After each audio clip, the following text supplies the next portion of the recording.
Les pharisiens et les sadducéens abordaient Jésus. Et pour l'éprouver, lui demandait de leur faire voir un signe venant du ciel. Vous voyez ici, les pharisiens n'est pas venus pour comprendre, mais ils sont venus pour éprouver.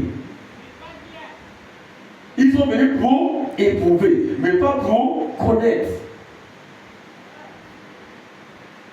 C'est pourquoi nous disons pour connaître les cœurs.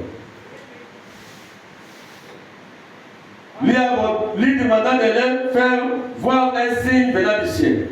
Jésus leur répondit, le soir, vous dites, il fera beau, car le ciel est rouge, et le matin, il y aura d'orage aujourd'hui, car le ciel est une rouge sombre. Vous savez discerner l'aspect du ciel, et vous ne pouvez discerner le signe du temps. Une génération méchante et adultère demande un miracle. Il ne lui sera donné d'autre miracle que celui de Jonas. Puis il est quitta et s'en alla. Alléluia. Maintenant, ici dans Matthieu 24,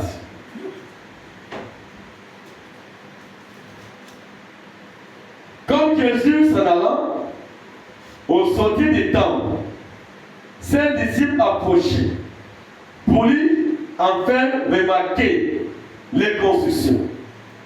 Mais il a dit, voyez-vous tout cela? Je vous le dis en vérité, il ne recevra pas ici pierre sur pierre, qui ne soit renversé. Il est assis sur la montagne des Oliviers. Et les disciples viennent en particulier lui faire cette question. Écoutez, dis-nous, quand cela arrivera-t-il? Et quel sera le signe de ton avènement de la fin du monde? Jésus leur répondit, prenez garde que personne de vous séduise. Car plusieurs viendront sur mon nom, disant, c'est moi qui suis le Christ. Et ils séduiront beaucoup de gens. Amen. Les gens ne viennent pas au nom des démons. Ils vont venir au nom de Christ. Amen. Mais ils vont séduire beaucoup. Par quoi? Ils vont séduire beaucoup. Par quoi? Ils vont se dire beaucoup par les miracles. Pas par la parole, par les miracles. Comme les gens cherchent trop les miracles, Dieu va les donner le désir de leur cœur. Comme il a dit, je vous donnerai serviteur selon votre cœur. Alléluia. Amen. Ce sont les gens qui ne cherchent pas la parole. Les gens qui veulent que non, on les fait la divination. Comme ils aimaient toujours aller chez les charlatans. Et tous ces charlatans maintenant connaissent que c'est par l'église qu'on va les avoir. Avant, ils ont leur temple au fond des forêts.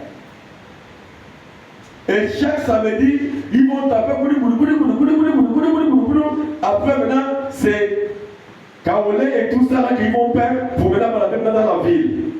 Ces choses-là, c'est comme c'est disparaître à Port-Gentil.